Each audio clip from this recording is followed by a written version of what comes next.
Hey, what is up everyone? Me llamo Nerizo, aka Aethel Wolf, and welcome to another video. So today we're going to be talking about Marvel Ultimate Alliance 3. Is it worth playing in 2021?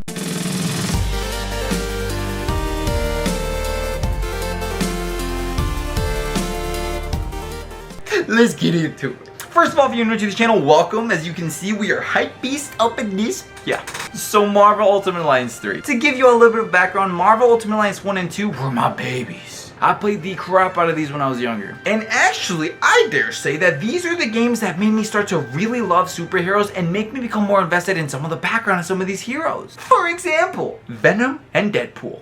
Yeah.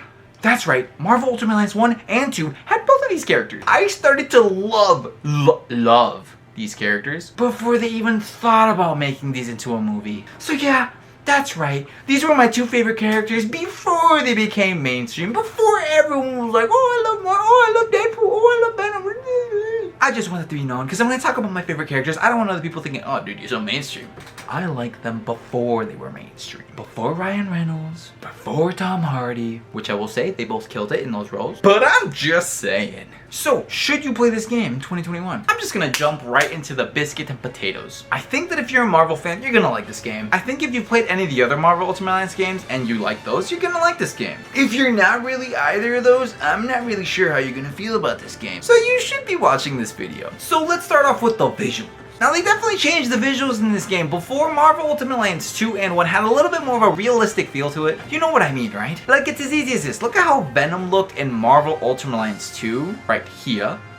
And now this is how he looks in 3. So do you see what I mean? The art style is different. It's a different kind of look. I'm not saying it's bad by any means, but it's definitely different. And even then, I feel like this art style resembles more of a comic book feel, which is kind of cool. But if I'm being 100% honest, I almost wish that they would have made these characters and this game in general look a little bit more like they did with Marvel Ultimate Alliance 2. Make the characters look a little bit more real. Make the game even prettier. Make it look more realistic. Will I dock points for its visuals? Not necessarily, but comparing it to Marvel Ultimate Alliance 2, I almost like how some characters Venom look in that game more than I do in this one. Just had to get that off my chest. Overall though, it is a pretty looking game. The colors are very vibrant, and the good thing is when I'm in a different kind of level, all the different kind of environments, whether it's a jungle kind of environment or a city kind of environment, whatever it may be, it's cool, it's different, and the colors really pop, and I like that. Look at some of the character models. The characters look pretty great. Like, I'm not gonna lie, especially these cutscenes, they killed it with the freaking cutscene. I realize that I am very biased because I love Marvel and I love superheroes, but my goodness, I can make a compilation video of all my reactions to every single time a new character popped up, and unless I didn't know them, every single time I got hype about them. Hit me with it, brah. Oh, it's Venom! Dude, this is one of my favorite Marvel characters! Yes! Aw, dude, I'm so hyped for Venom, bro. I'm so hyped for Venom. What happens now? Deadpool! Let's go! Deadpool!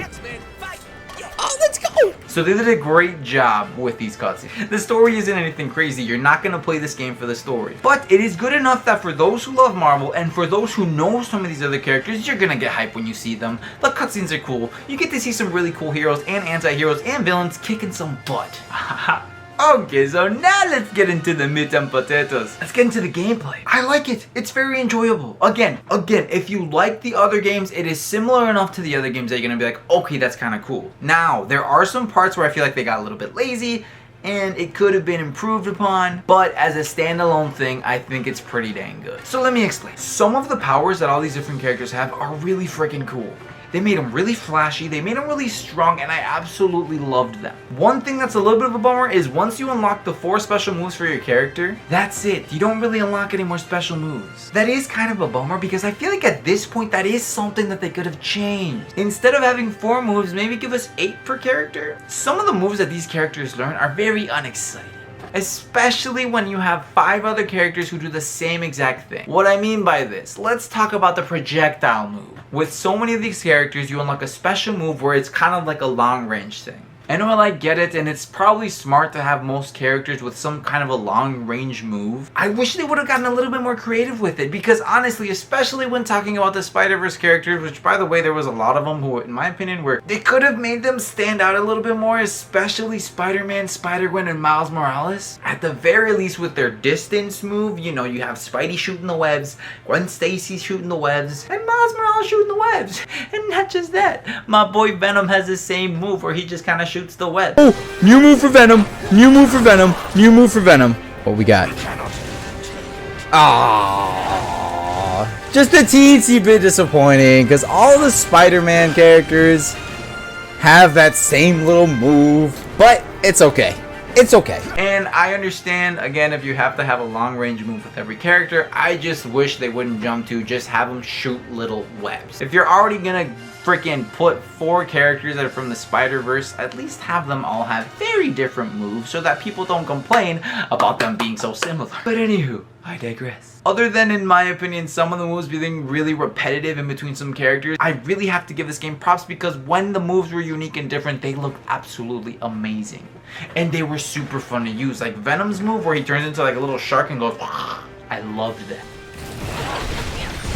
Dude, I actually love Venom's power right there. He just turns into like a little shark, dude. Or a massive shark. That is so cool. Or everyone's EX move. I didn't even get to use all the characters' EX moves, but every single time I used one, I felt powerful. I felt like a beast, and that's what I'm talking about. Uniqueness and not having something that's repetitive. So let's try doing some of those. Whoa, whoa, whoa, what just happened? What is happening? What is happening? What is happening?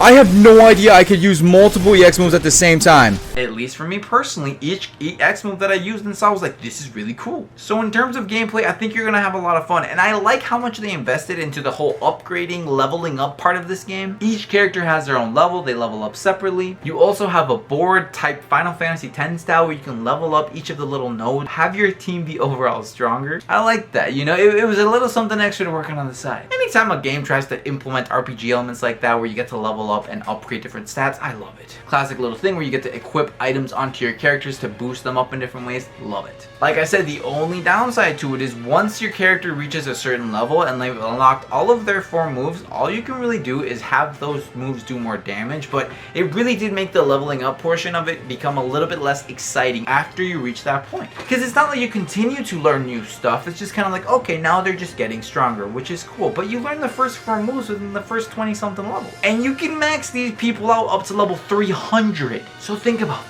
No new moves from level like 20 something to level 300. At that point it just kind of feels like I'm filling up time. So yes, in terms of the levels, I like that they made it so that you level up and you feel stronger. I love how it feels when one of my characters level up. I got excited. But then I was also like, okay, cool. At some point I feel like this is just another number because I'm not really gonna unlock anything new, special, or cool for this character. Which I get is also kind of asking for a lot considering how many different characters are in this game, and if you have every single one of those characters, you know, consistently learning different things up to level 300, that's a little bit unrealistic. But shoot, there could have been something that y'all could have done, so it's not just 4 moves per character. You know what I'm talking about. Had my things that I complained about, but I also really just overall in general liked the gameplay. So now let's talk about something that I don't usually talk about in games. Well, I guess I did talk about it with Monster Hunter. And here I am talking about it again. Cooperative play. I think that this game made it easy for you to play with your friends. It's not that hard. I'm not going to complain about it like I did with Monster Hunter. It's simple enough. You go to a menu, you connect with your friends, you start the level. I'm about it. And it makes sense. Depending on how many people you're playing with, each of those people can use one of their characters from their own game and level them up. The only issue with this is that I had big time balancing issues when playing with random people online. Most of the time I'd be streaming on Twitch and I'd have random people join and say, yo, can I join your game? And I'd be like, yes. Issue number 1, and I don't really know if I should blame this on the game itself or if I should be blaming Nintendo. For some reason, I could never get anyone to join my team. I could never get anyone to join my lobby. I always had to join other people. The message that they got was just that they couldn't connect to my Switch for some reason,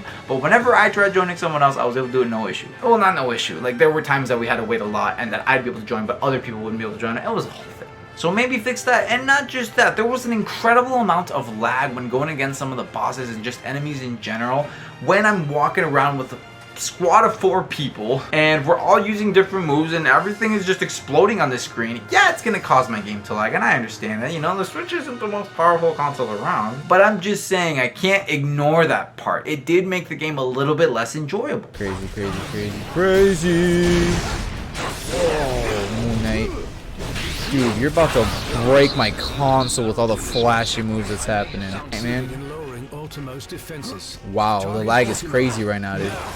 That was cool, Spider-Man. Dude, the frame rate is low-key, high-key booty cheeks.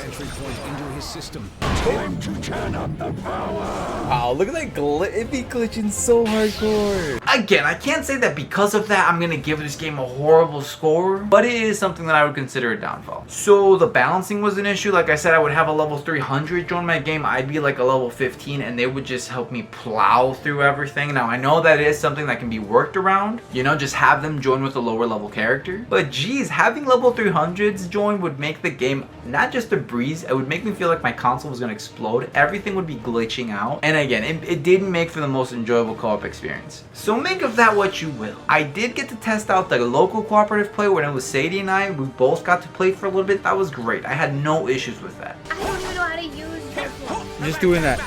You're so cool. Just kill him and that's it. Kill him and you win. Kill him and you win. Kill him and you win! The pressure is on! Overall, I did enjoy this game, and I'm gonna come back to it. I would almost say that a lot of those things that I complained about the cooperative play, you don't have to play this game with friends. Like, I mean, it would be more enjoyable. And like I said, the local is cool. I'm gonna come back to it. I'm gonna look into the DLC. And when it came to the visuals, when it came to the story, and when it came to the gameplay, it had more pros, believe it or not, than cons. That helped me have an overall enjoyable experience. So would I recommend this game? Marvel fan? Marvel Ultimate Alliance fan? Yes, 100% play it. You'll have a good time. If you're into RPGs, I mean, depends, but maybe. But if you're any other kind of gamer, we'll take everything that I said into account in this video, and I'll let you decide for yourself. So anywho, Wolfpack, that's gonna do it for this video. Hopefully you all enjoyed it. Please leave a like. Please leave a comment. Tell me what you think about Marvel Ultimate Alliance 3, if you've played it before or if you're going to play it. And also tell me who are your top 5 favorite Marvel characters. Go! And lastly, huge shout out to all my Patreon, this beautiful list of people right here. If you are interested in joining the Patreon, all you have to do is go down to the description and click on the very first link that you see. Even if it's just $3 to $5 a month, you have no idea how much that helps me towards making more of these videos and providing you all with more content. Lastly, if you'd like to catch me live, also down in the description, you can find the link to see me on Twitch. But anywho, Wolfpack, I love you all. Thank you all so much for watching this video, and I will see you all next time.